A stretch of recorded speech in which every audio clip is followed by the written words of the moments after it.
사랑하는 성도 여러분, 7월 18일 금요일 아침입니다. 하나님의 은혜와 평강이 함께하기를 축복합니다. 좋아요, 구독 꼭 눌러주세요. 우리 천만성도 큐티하는 그날까지 함께 달려가도록 하겠습니다. 오늘 우리에게 주신 하나님 말씀은 에스겔서 1장 1절에서 14절까지의 말씀인데요. 우리 함께 1절과 2절의 말씀을 같이 읽도록 하겠습니다. 30째 해 넷째 달 초닷새에 내가 그발 강가 사로잡힌 자 중에 있을 때에 하늘이 열리며 하나님의 모습이 내게 보이니 여호야긴 왕이 사로잡힌 지 5년 그달 초닷새라. 아멘.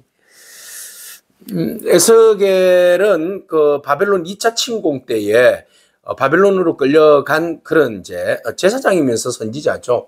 그래서 이제 BC 그 597년에 그 여호야긴 왕과 함께 많은 사람들이 바벨론으로 끌려갔죠. 1차 때 끌려가고 2차 때 끌려가고 이제 마지막으로 586년에 완전 느부갓네살에 의해서 예루살렘이 완전 무너지는데 그 사이에 한 10년 사이에 일어난 이야기입니다.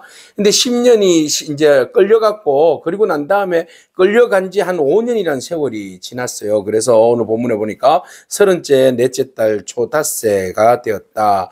이런 이야기를 하게 되는 겁니다. 그래서 여호야긴이 그때 끌려갔을 때에 사로잡힌 지 5년이 되었다. 그달 첫 달 초닷새가 되었다라고 말하고 있어요. 그래서 끌려간 지 한 5년 되었던 세월 시간을 배경으로 삼고 있어요. 이렇게 구체적인 시간을 이야기하는 것은 때와 장소를 이야기하는 것은 역사적인 팩트, 사실을 이야기하는 거죠. 자, 그래서 지금 시대적인 배경은 바로 이렇게 바벨론으로 2차 포로 시기 때 끌려갔던 한 사람의 이야기예요.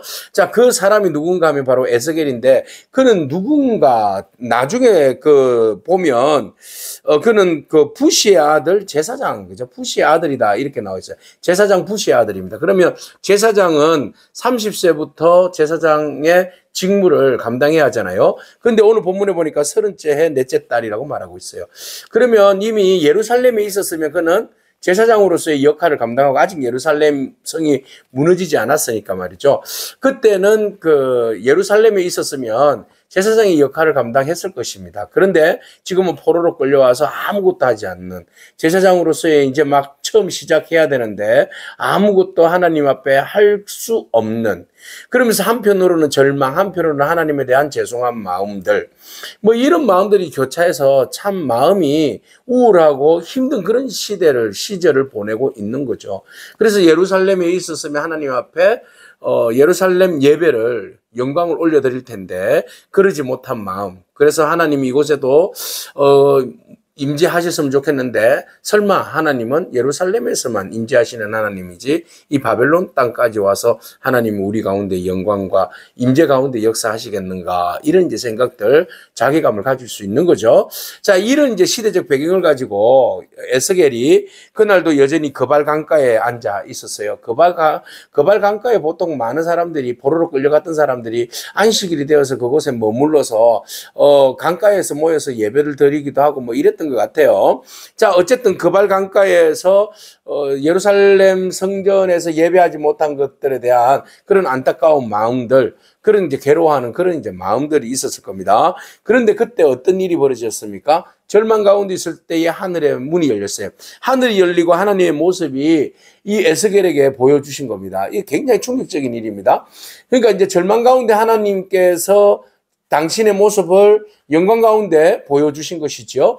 자, 그런데 보세요. 이때가 또 언제인지 분명히 역사적 시간을 또 말하고 있습니다. 여호야긴, 그죠? 여호야긴, 시드기야 이랬잖아요.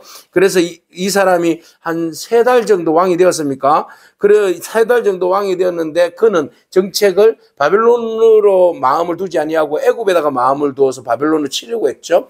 그러니까 이제 바벨론의 느부갓네살이 괘씸하다 해가지고 그를 이제 포로로 끌려가고 시드기야를 왕으로 세운 거 아니겠습니까? 그 이후에 이제 시드기야는 한 11년 정도 통치하게 되죠. 그래서 볼모로 끌려가서 그곳에서 지난 지 5년이라는 세월이 지금 흐른 겁니다. 자, 이런 상황 가운데 그때의 그발 강가에, 갈대아 땅 그발 강가에 있었을 때에 여호와께서 친히 그에게 하늘문을 열어주시고 모습을 보여주셨을 뿐만 아니라 여호와의 말씀이 부시의 아들 제사장 에스겔에게 특별히 임하였다. 특별히 임하였는데 하나님의 권능이 내 위에 있으니라 했어요.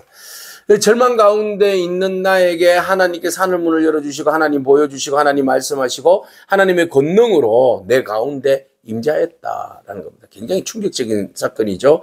자, 이 일로 인하여서 하나님은 절망 가운데 있는 우리들에게 나타나시는 분이시다. 그죠?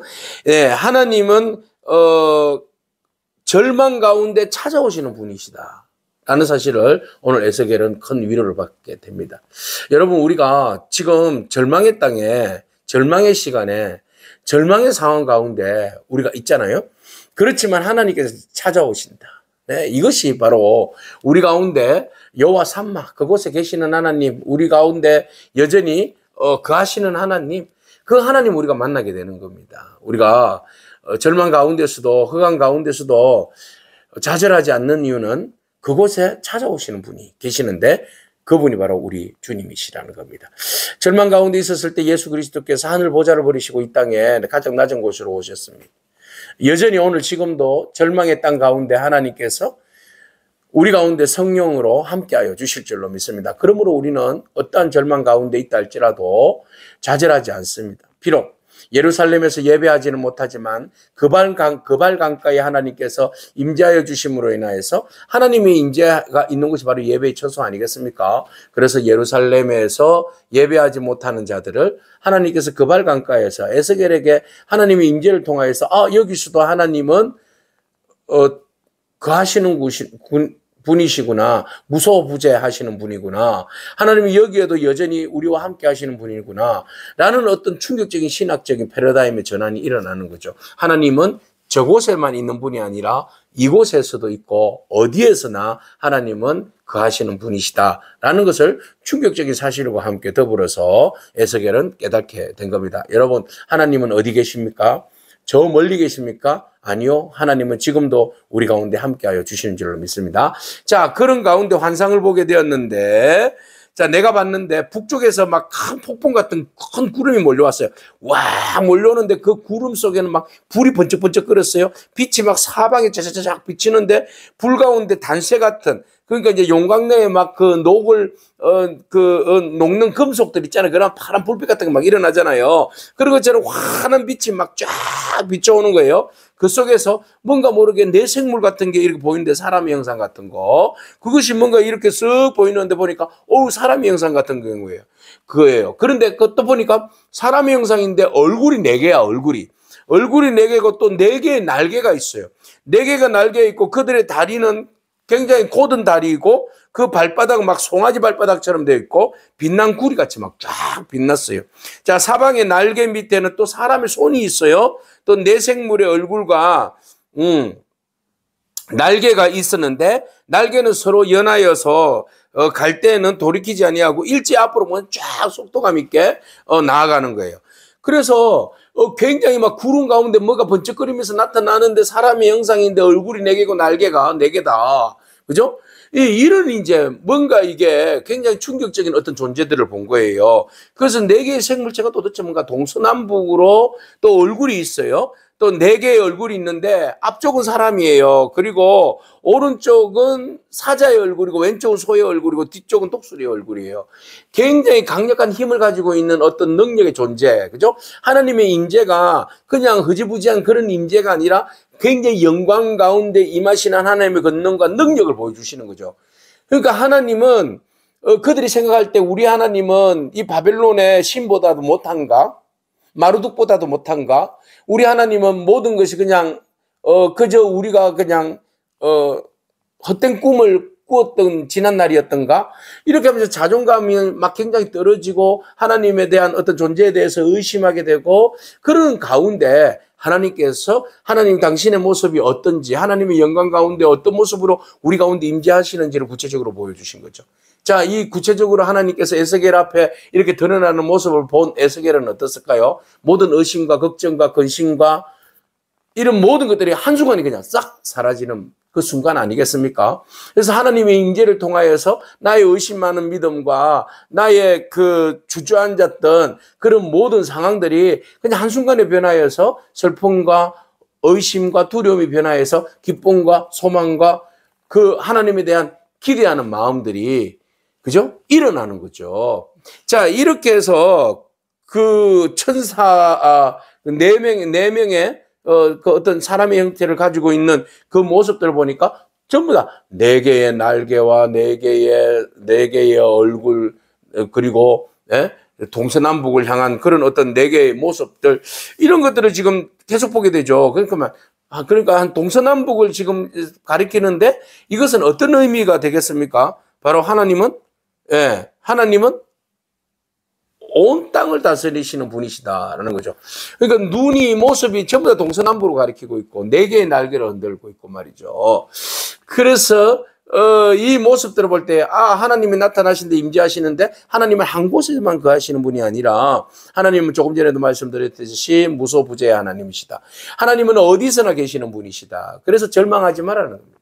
비록 우리가 예루살렘을 떠나서 바벨론 그발 강가에 지금 앉아 있지만 성전이 없어서 지금 안식일이 되어도 하나님 앞에 예배할 그런 공간도 없고 말이죠. 나이가 30이 되어서 제사장으로서의 역할을 감당하면서 하나님께 온 힘을 다하여서 영광과 존귀를 올려드려야 할 그런 나이임에도 불구하고 아무것도 못하는 그에게 내 하나님께서 먼저 보여주시고 하나님의 권능으로 말씀하시고 하나님께서 모든 그 힘과 능력과 은혜를 에스겔에게 덧입혀 주시는 거죠. 그래서 절망 가운데 있는 자들에게 하나님의 강력한 영광을 보여주시고 권능을 보여주심으로 인하여서 미래에 대한 소망을 품게 하시는 거죠.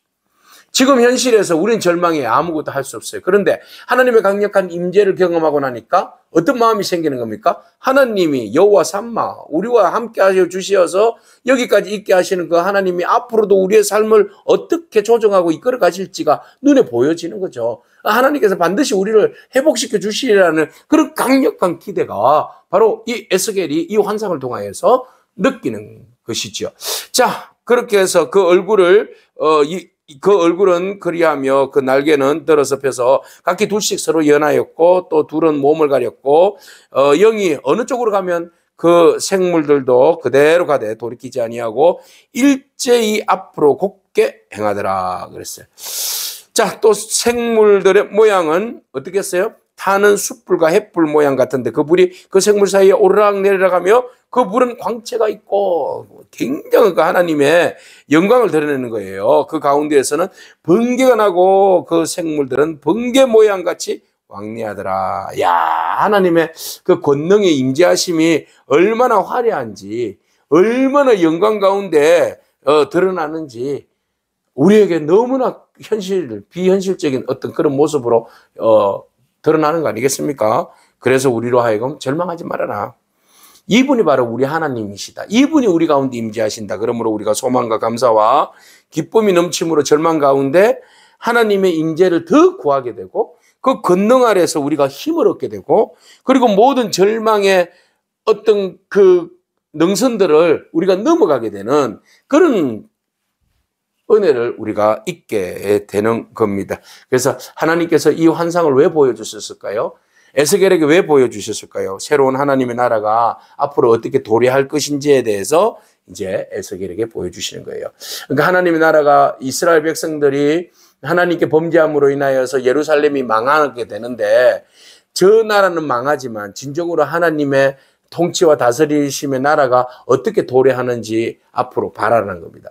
그 하나님 나라가 도래하기 위해서는 철저히 죄에 대한 징계, 그죠? 죄에 대한 심판, 그리고 난 다음에 다시 회복의 역사로 메시아의 나라, 메시아의 왕국, 영원하신 하나님의 나라가 도래하게 될 것이라는 그런 이제 은혜와 약속, 그리고 그것의 성취가 이어지게 되는 것이죠. 그래서 우리가 이 하나님의 영광을 보고 그리고 하나님께서 우리에게 징계하시는 그 말씀들을 이제 듣게 되는데 그때는 그 징계하시는 말씀이 아프다 할지라도 그러나 아픔은 다시 회복을 위한 과정이니까 그것을 믿음으로 아멘으로 새로운 하나님의 나라의 도래를 바라보면서 그 하나님의 징계의 시간들을 우리가 믿음으로 이겨나간다면 우리는 진정한 하나님께서 통치하시는 영원한 예루살렘, 영원한 하나님의 통치 속에 우리가 들어가게 되는 줄로 믿습니다. 그러므로 망한 백성을 찾아오신 하나님께서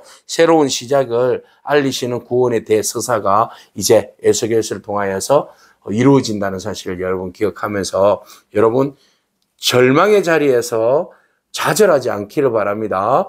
예, 절망의 자리에서 우리에게 찾아오시는 하나님 바라보시고 우리에게 걷는 가운데 하나님 미래를 보게 하시는 그 하나님을 기대하시기 바랍니다. 그래야 그 하나님께서 소망 없는 곳에 찾아오셔서 권능을 주심으로 새 힘으로 일어나게 하신다는 그 사실을 기억하고 믿음으로 승리하기를 축복합니다. 아멘. 기도하겠습니다. 주님 감사합니다. 하나님은 절대적으로 절망 가운데 있는 우리들에게 찾아오시는 분이신 줄로 믿습니다. 하나님은 언제나 우리를 위해서 일하시고 또 우리를 축복하여 주시는 분이신 줄로 믿습니다. 하나님은 언제나 어디서나 우리와 함께 하시는 분이시고 또 하나님은 큰 권능을 베풀어 주셔서 우리의 부족을 채우시고 우리 앞에 있는 대적들을 물리치시는 분이신 줄로 믿습니다. 하나님, 우리의 실수와 잘못으로 하나님의 임재가 있는 성전이 파괴되어지고 산소망이 끊어진 듯한 느낌이 있습니다. 그러나 하나님, 다시 새롭게 시작하게 하시고 또 하나님 약속을 주셔서 하나님의 시간의 때에 우리를 하여금 다시 회복하시는 하나님의 그 은혜와 또 새롭게 미래가 열려지고 도래하시는 하나님의 나라를 기대하면서 보게 하심을 믿습니다. 하나님, 오늘도 우리가 절망과 좌절과 고통의 시간들을 믿음으로 주님 인내하기를 원합니다. 주님께서 새 힘을 주셔서 하나님, 이것이 끝이 아니라 하나님께서 절망의 시간을 지나서 언제나 우리와 함께 하셔서 새로운 길들을 개척게 하시고 열어가시는 하나님이 있음을 바라보면서 오늘 우리가 믿음으로 담대함으로 나아가는 복된 저희들 되게 하여 주시옵소서. 예수님에게 하신 이름으로 기도합니다. 아멘. 오늘도 믿음으로 승리하길 축복합니다. 아멘.